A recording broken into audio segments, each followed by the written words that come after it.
Series की शुरुआत में हमें बताया गया कि 20 सालों पहले दुनिया में एक साइबर अटैक हुआ था, जिसके चलते धरती काफी बुरी तरह से तबाह हो चुकी थी। और उस साइबर अटैक की झलकें हमें सीरीज में आगे भी देखने मिलेगी, जिसमें धरती पर तबाही मची तब गवर्नमेंट पूरी तरह से हट चुकी थी और इसी वजह से लोगों में लड़ाइयां बढ़ने लगी और शहर को बचाने के लिए सभी लोगों ने शहर के बाहर काफी बड़ी बड़ी दीवारें बना दी थी, जिसके चलते बाहर की जगह बर्बाद हो रही थी। और जो भी इंसान शहर के बाहर थे वो बाहर ही रहने लगे और अंदर थे वो अंदर रहने लगे।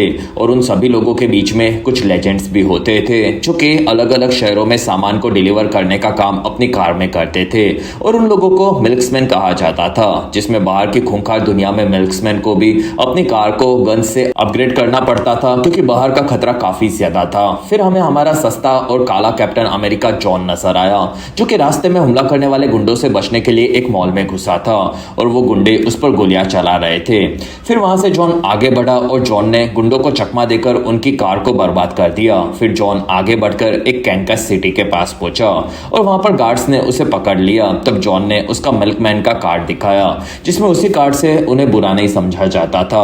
फिर वहां पर जॉन ने उनके पार्सल को दिया और फिर जॉन वहां से अपने सामान को लेकर निकला, जिसमें वो ऐसे छोटे छोटे शहरों के पार्सल्स को डिलीवरी करने का काम करता था और बदले में वो उसके काम का सामान भी ले लेता था। और ये दुनिया अब पहले से काफी बदल चुकी थी, जिसमें लोग जॉन की कार पर हमला करते थे, लेकिन जॉन हमेशा उन पर हमला करने के लिए डबल तैयार रहता था।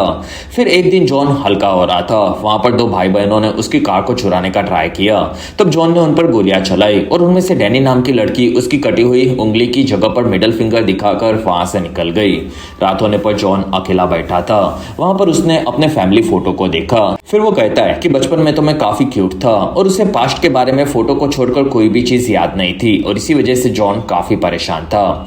2 दिनों के बाद जॉन फिर से सिटी में अपने सामान को डिलीवरी करने के लिए गया और वहां पर सामान को गार्ड्स को दिया। तब गार्ड्स ने जॉन को रोका क्योंकि जॉन को अंदर सिटी की सीईओ ने बात करने के लिए बुलाया था। तब जॉन चौंक गया क्योंकि वो पहले कभी भी सिटी के अंदर नहीं गया था।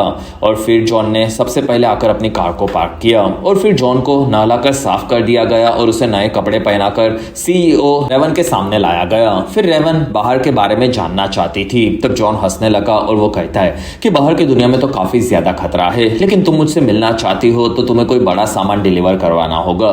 तब रेवन कहती है कि हमारे पास काफी सारे मिल्क्समैन आते हैं जो कि 2 से 3 बार के बाद वापस नहीं आ पाते, लेकिन तुम 12 से भी ज्यादा डिलीवरी कर चुके हो, इसलिए तुम पर भरोसा किया जा सकता है। और मुझे जो सामान मंगवाना है वो काफी खास है और उस रास्ते में काफी खतरा भी होगा। तब जॉन ने पूछा कि वो क्या है। तब रेवन कहती है कि वो तो मैं नहीं बता सकती, लेकिन तुम्हें उसे शिकागो